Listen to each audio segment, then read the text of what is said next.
नमस्कार, मैं संदीप कुमार शुक्ला स्वागत करता हूं आपका संदीप सर जीके में। उत्तर प्रदेश में एक जगह है अमरोहा, और अमरोहा के पास एक जगह है, गांव है बावनखेड़ी। वहां पर एक लड़का और एक लड़की प्यार करते हैं एक दूसरे से। लाजमी सी बात है, जब प्यार करते हैं तो जो फिल्मों में दिखाता है कि वो प्यार करते हैं, घर वालों को मनाते हैं और शादी हो जाती है और खुशी खुशी अपनी पूरी जिंदगी जी लेते हैं। लेकिन एक घटना ऐसी होती है उत्तर प्रदेश के अमरोहा के बावनखेड़ी में कि एक लड़का और एक लड़की प्यार करते हैं और उस प्यार में आगे जाकर के क्या होने वाला है उन्हें भी नहीं मालूम होता है। और ऐसा कुछ होता है कि दोनों को फांसी के फंदे के सामने खड़ा देखा जाता है। क्या है पूरी घटना? ये जो फोटो आप देख रहे हैं, ये लड़की है शबनम। आप इसे लड़की अब महिला बोल सकते हैं। आखिर क्या जुर्म है इस लड़की का जिसे फांसी की सजा दी जा रही है?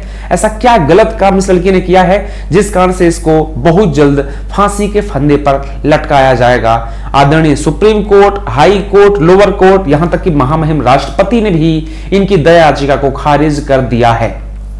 पूरा इश्यू क्या है, पूरा मैटर क्या है, सारी की सारी जो बातें हैं मैं आपको बिल्कुल स्टार्टिंग से बताता हूं। सबसे पहले, जैसा कि मैंने नाम लिया, उत्तर प्रदेश में अमरोहा के पास बावनखेड़ी गांव है। वहां पर एक परिवार है, पिताजी टीचर हैं और उनकी एक बेटी है जिसका नाम है शबनम। और कहते हैं कि जो शबनम बड़ी होशियार थी पढ़ाई लिखाई में, डबल MA इस लड़की ने किया था और साथ ही साथ ये स्कूल में पढ़ाती थी इंग्लिश। बच्चों को इंग्लिश पढ़ाती थी, इंग्लिश की टीचर थी। और घर से बहुत संपन्न परिवार था इनका, पैसे वाले थे, रसूखदार लोग थे अपने गांव के। और इस लड़की को गांव के ही एक लड़के सलीम से प्यार हो जाता है। प्यार होना कुछ गलत नहीं है, ठीक है, लेकिन इससे ये आता है दोनों परिवारों के बीच में कि जो सलीम है वो 5वीं फेल है और वो परिवार में आर्थिक रूप से काफी कमजोर है। आर्थिक स्थिति उस घर की ठीक नहीं है। उसके बाद में जब ये बात शबनम के घर वालों को और सलीम के घर वालों को पता चलती है तो दोनों घर वाले जो हैं वो शादी से इनकार कर देते हैं, राजी नहीं होते हैं। और फाइनली ये होता है कि दोनों सेपरेट होंगे, दोनों को अलग किया जाएगा। लेकिन एक ऐसी रात आती है, खतरनाक रात आती है, 14 अप्रैल 2008 की, जो दिल दहलाने वाली घटना थी। पूरे हिंदुस्तान में हाहाकार मच गई थी। होता यह है कि शबनम के घर के ठीक सामने एक घर है, वहां से एक फोन कॉल जाता है पुलिस को और पुलिस को बताया जाता है कि हमारे सामने एक घर है, यहां पर लाशें पड़ी हुई हैं, जल्दी आइए। जैसे ही कॉल जाता है पुलिस के पास, पुलिस तुरंत आन फान में घर पहुंचती है। घर पहुंचने के बाद में वहां पर देखती कि 7 लाशें पड़ी हुई हैं और एक लड़की कोने में बैठकर रो रही है। वो 7 लाशें किसकी थी? शबनम के माता पिता, दोनों भाई, भाभी, एक मौसी की बेटी और एक 7 महीने की बच्ची। ये 7 लाशें पड़ी हुई हैं और शबनम कोने में बैठ के रो रही है। ये न्यूज जो है, ये जो खबर है, पूरे राज्य में, पूरे देश में आग की तरह फैल जाती है। आनंद फानन में उत्तर प्रदेश की तत्कालीन मुख्यमंत्री जो मायावती जी हैं वो आती हैं और शबनम को 5 लाख रुपए मुआवजा देने का अनाउंसमेंट करती हैं कि ऐसी घटना हो गई है, लड़की अकेले बची है, इस टाइप का। अब बात आती है कि भाई इसकी इंक्वायरी होगी, क्योंकि पुलिस पूरा सबूत, प्रूफ सब कुछ देखती है। तो जब सबूत देखने की बात आती है तो पुलिस अपनी जांच को प्रारंभ करती है, छानबीन शुरू करती है। तो जो प्राइमा फेसा पुलिस का था कि भाई ये लड़की है, इसके घर वालों सबका मर्डर हो गया है, और जो जांच का जो एंगल था वो दूसरा एंगल था। शुरू में इससे पूछा जाता है शबनम से कि क्या हुआ था। शबनम कहती है कि घर का दरवाजा हमारा बंद था, क्योंकि लोहे का गेट है, उसको खोलना मुश्किल है। छत से कुछ लोग आए थे, उन्होंने सबका गला घोंट के कुल्हाड़ी से काट के मार दिया सबको। वहां पर जो लाशें बिछी हुई थी उनके सबके गर्दन को कुल्हाड़ी से काटा गया था। यहां तक कि उस छोटे 7 महीने के बच्चे को सबको कुल्हाड़ी से काटा गया था और वहां पर कुल्हाड़ी भी पड़ी हुई थी। पुलिस जो है अपना जांच प्रारंभ करती है। 1-2 दिन बाद पुलिस एक नए एंगल पर काम करना शुरू करती है। होता क्या है कि जब आदरणीय मुख्यमंत्री मायावती जी, तत्कालीन मुख्यमंत्री उत्तर प्रदेश, जब 5 लाख रुपए मुआवजे का अनाउंसमेंट करती हैं तो वहां एक पुलिस इंस्पेक्टर थे, जांच अधिकारी थे, गुप्ता जी, वो हेडक्वार्टर बोलते हैं कि अगर जो मुआवजा है इसको आप 1-2 दिन थोड़ा रोक दीजिए अनाउंसमेंट को, क्योंकि कुछ ऐसी चीजें हैं जो इंक्वायरी हो जाए तो ही अगर क्लियर होंगे तो ज्यादा अच्छा है। तो फाइनली फिर जो मुख्यमंत्री कार्यालय है वो बात को मान जाता है और 1-2 दिन के लिए रुक जाता है कि ठीक है आप इंक्वायरी कर लीजिए और देन उसके बाद इसका अनाउंसमेंट किया जाएगा, वो उनको हैंड में दिया जाएगा। जब पुलिस जांच करती है तो पुलिस के जो अधिकारी थे, जांच अधिकारी, उनको एक बात बड़ी खलती है दिमाग में। वो बात ये थी कि जब वो जहां पर घटना हुई तो लाजमी सी बात है पूरा आसपास जब छानबीन सब कुछ करेंगे, तो छानबीन करते समय उन्होंने देखा कि लोहे का गेट बहुत मजबूत है, इससे कोई एंट्री हो नहीं सकती है एक। और लड़की कह रही है कि लोग छत से आए थे मारने के लिए। तो जब पीछे जाकर देखते तो दीवारें बड़ी ऊंची थी घर की, वहां पर ना तो कोई सीढ़ी का निशान दिखाई दे रहा था, ना कोई खरोच का निशान था, ना कोई ऐसा निशान था कि जिससे लगे कि हाँ कोई सीढ़ी दीवार से चढ़ करके गया होगा। भाई सीढ़ी होगी तो सीढ़ी का निशान दिखेगा, कहीं तो सीढ़ी टिकाओगे आप, या कि फिर अगर आप बिना सीढ़ी के चढ़े होगे तो अब जूते के निशान कहीं ना कोई निशान दीवार में बन ही जाता है। कोई भी निशान वहां पर दिखाई नहीं दे रहा था। और जब 1-2 दिन के अंदर सबकी जब पोस्टमार्टम रिपोर्ट आई तो उसमें एक अजीब सी चीज देखने को मिली कि 6 लोगों को जहर दिया गया था। जो 6 लोग थे उनको जहर दिया गया था। तो बात आती है भाई 7वें को जहर क्यों नहीं दिया गया था? जो 7 महीने का बच्चा उसको जहर नहीं दिया गया था। फिर बाद में पता चला कि उस 7 महीने के बच्चे को जहर क्यों नहीं दिया गया था। अब जैसे ये बात आई तो थोड़ा पुलिस को शक हुआ इस लड़की के ऊपर, और पुलिस ने थोड़ा इस एंगल पे काम करना शुरू किया। तो सबसे पहले पुलिस ने इसका जो कॉल डिटेल है उसको खंगाला, और कॉल डिटेल निकालते ही चीजें क्लियर हो गई। उन्होंने देखा कि इस लड़की ने सलीम से लगातार दिन में बात कर रही थी, लगभग डेली बात होती थी। लेकिन उस दिन जिस दिन घटना हुई थी 14 अप्रैल 2008 को, उस दिन लगभग 55 बार, जो डॉक्यूमेंट्स कहते हैं 55 टाइम्स इस लड़की ने सलीम से बात की थी। ठीक है भाई, प्यार मोहब्बत का है, लोग करते हैं बात। लेकिन जो अजीब चीज देखने को मिल रही थी कि मृत्यु के जब इनकी घटना हुई है उसके ठीक 5 मिनट पहले इस लड़की ने सलीम से बात की है। वहां तक भी ठीक है भाई, ये घटना नहीं हुई थी तब तक बात कर रही थी, लेकिन घटना के 5 मिनट के ठीक बाद इसने सलीम को कॉल किया था। ये पुलिस इस चीज को डाइजेस्ट नहीं कर पा रही थी। पुलिस को समझ में नहीं आ रहा था कि जब आपके घर में इतनी बड़ी घटना हो गई है तो 5 मिनट के बाद क्या बात हुई होगी और क्या हुआ होगा। फिर भी पुलिस को लगा कि हो सकता है कि घटना होने के बाद तुरंत बाद होता है कि भाई मेरे घर में ऐसा ऐसा हो गया, ये सारी चीजें। देन उसके बाद में पुलिस ने और जांच पड़ताल की, घर के जो सामान थे, जो चीजें थी, खाने की चीजें, पीने की चीजें, चाय वगैरह जो था उसके साथ बर्तन वगैरह का फोरेंसिक टेस्ट वगैरह कराया।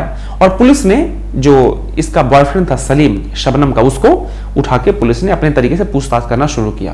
और जब पूछताछ करना शुरू किया पुलिस ने, तो पुलिस का एक लेवल होता है, पूछताछ करने का एक तरीका होता है। जैसे पूछताछ करना शुरू किया तुरंत ही वो टूट गया वो लड़का, और उसने तुरंत सारा का सारा जो है चिट्ठा पूरा खोल दिया। और चिट्ठा ये खोला कि हाँ, मैं और शबनम एक दूसरे से प्यार करते हैं और घर वाले राजी नहीं हो रहे थे, और मैंने शबनम ने मिलकर ही ये जो 7 लोग हैं इनको मारा है। मैं ही जहर लेकर आया था और इनके चाय में मैंने जहर मिलाया था, और बच्चा तो चाय पीता नहीं है तो बच्चे को जहर नहीं मिलाया था। 6 लोगों की मृत्यु हुई है, हमने जहर डाला था इनके चाय में। जैसे वो जहर डाला, वो जब बेहोश हुए और मृत्यु की कंडीशन में गए, तब हमने उनका कुल्हाड़ी से गला काटा, और जो बच्चा है उसको हमने गला दबाया, उसके बाद में उसकी भी गर्दन को काट दिया। देन उसके बाद में शबनम को पुलिस ने अरेस्ट किया, और पुलिस ने जब अरेस्ट किया तो शबनम ने भी सारी बातें कबूल ली। हालांकि ये मुद्दा बड़ा माहौल बहुत उस टाइम पे बहुत अजीब था, क्योंकि जो उस टाइम का माहौल था वो ऐसा था कि शबनम को ऐसा दिखाया जा रहा था उस वर्तमान में कि भाई किसी के घर में 7 लोगों का हत्या हुआ है और बेचारी वाली कहानी थी, तो पुलिस बिना सबूत के हाथ नहीं डालना चाही थी। लेकिन जब पुलिस को थोड़ा हल्के हल्के सबूत लगे तो पुलिस ने पूछताछ की, और फाइनली दोनों ने अपना जुर्म कबूल कर लिया। और एक और चीज बताऊं कि जब ये घटना हुई थी उस टाइम पे जो शबनम है, इसका मेडिकल टेस्ट जब कराया गया तो पता चला 7 महीने की प्रेग्नेंट है, इसके पेट में 7 महीने का बच्चा पल रहा था जो सलीम का था। देन उसके बाद में ये लोअर कोर्ट जाती है। लोअर कोर्ट से लाजमी सी बात है, हत्या जघन्य थी, रेयरेस्ट ऑफ द रेयर वाला केस था, और इन दोनों को आपका सलीम और शबनम को फांसी की सजा सुनाई जाती है। देन उसके बाद ये हाई कोर्ट जाते हैं, हाई कोर्ट से भी सेम फैसला सेम रखा जाता है, फांसी की सजा सुनाई जाती है। सुप्रीम कोर्ट जाते हैं, आदरणीय सुप्रीम कोर्ट भी इस फैसले को बरकरार रखती है।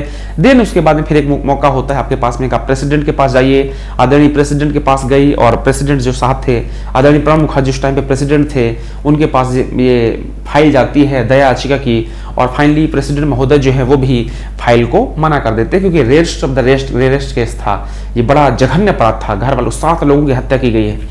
देन उसके बाद में फिर ये जो डेथ वारंट इश्यू किया जाता है, लीगल डॉक्यूमेंट होता है, ये भेजा जाता है जेल में। और ये जो शबनम और सलीम है अलग अलग जेल में कैद थे और अभी कैद हैं, तो वहां पर जाता है तो वहां पर बोलते हैं भाई आपको फांसी की सजा मुकर्रर की गई है और फांसी होगी। लेकिन वहां पर एक लीगल इशू था कि वहां पर डेट और टाइम मेंशन नहीं किया गया था, इस कारण से चीजें थोड़ा सा बढ़ जाती हैं। जैसा कि मैंने आपको बताया कि ये प्रेग्नेंट थी लड़की 2008 में, लाजमी सी बात है 2008 में बच्चा पैदा हुआ होगा, तो ये एक टेक्निकल बैकग्राउंड पे आदरणीय सुप्रीम कोर्ट के पास एक रिव्यू पिटीशन डालती हैं और कहती है कि मेरा एक बच्चा है और अगर मुझे फांसी की सजा दी गई तो ये बच्चा अनाथ हो जाएगा और इस बेस पर आप मेरी सजा को उम्र कैद में तब्दील कर दीजिए। एक और चीज बता दूं मैं कि लीगल ऐसा होता है चीजें कि अगर कोई महिला प्रेग्नेंट है और वो जेल में किसी बच्चे को जन्म देती है तो 7 साल 7 ईयर्स तक उस बच्चे को मां के साथ रखा जाता है और आफ्टर 7 ईयर्स उसको किसी रिलेटिव के यहाँ या फिर कोई सुधार गृह है, बाकी जगह पर बाल ढेर सारे सरकार के चलते हैं, वहां पर उसको भेज दिया जाता है। 7 ईयर्स तक बच्चा मां के साथ रहता है। इसने आदरणीय सुप्रीम कोर्ट से कहा कि अगर मुझे फांसी की सजा होती है तो जो मेरा बच्चा है वो अनाथ हो जाएगा। ये सारी चीजें। एक और चीज बता दूं मैं, जैसा कि मैंने आपको बताया कि शबनम, जब शुरू में मैंने वीडियो में बताया कि शबनम बड़ी हेल्पिंग नेचर की थी। स्कूल में, कॉलेज में जब पढ़ाई करती थी, जब टीचर बन गई थी स्कूल में, बड़ी हेल्प किया करती थी लोगों की, इकोनॉमिक हेल्प किया करती थी क्योंकि घर से संपन्न थी और एजुकेशन में काफी हेल्प करती थी। उसी हेल्प के दरमियान इसने एक हेल्प की थी, एक दोस्त था सैफी, उसके पढ़ाई के लिए इसने पैसा दिया था, काफी मदद की थी। बाद में सैफी की शादी हो गई। सैफी की शादी होने के बाद में इसने काफी मदद की थी सैफी की। किसने? शबनम ने। तो सैफी ने बोला कि भाई शबनम ने मेरी मदद की है तो मेरे भगवान जैसी है। ये सैफी ने कहा, ये लड़की इसने मेरी मदद की है, इसने मेरी जिंदगी बनाई है। अब इसने ऐसा काम क्यों किया आई डोंट नो, लेकिन जो इसका एहसान है मेरी जिंदगी में मैं उसको चुका नहीं सकता। तो सैफी ने इसका जो बच्चा है उसको अपने साथ रखने का फैसला किया है, जो इनका दोस्त था, जिसकी शबनम ने कॉलेज टाइम पे हेल्प की थी। तो जो बच्चा है वर्तमान में सैफी के साथ रह रहा है, इसके मित्र के साथ में, और फाइनली इनकी जो सजा है वो मुकर्रर की गई है। एक और चीज बता दूं, हिंदुस्तान में जब महिलाओं को फांसी दी जाती है वो सिर्फ मथुरा जेल में ही दी जाती है। तो वहां पर तैयारियां शुरू हो चुकी हैं। अब देखते हैं कब इसका पूरा प्रोसीजर होगा, क्या डेट होगी, क्या चीजें होंगी। तो ये पूरी इंफॉर्मेशन है, ये पूरी स्टोरी है कि आखिर क्या क्या कैसा कैसा हुआ था और क्या इसका जुर्म था जिस कारण से इसको फांसी की सजा दी जा रही है। और हिंदुस्तान के इतिहास में आज तक कहीं किसी महिला को फांसी की सजा नहीं दी गई है। ये फर्स्ट लेडी होगी शबनम जिसको कि फांसी की सजा दी जाएगी। एक दूसरा कहानी का एंगल यह देखिए भाई, सिंपल सी कहानी है। प्यार मोहब्बत चीज ऐसी होती है कि सबको हो जाता है, कोई गलत चीज नहीं है प्यार होना।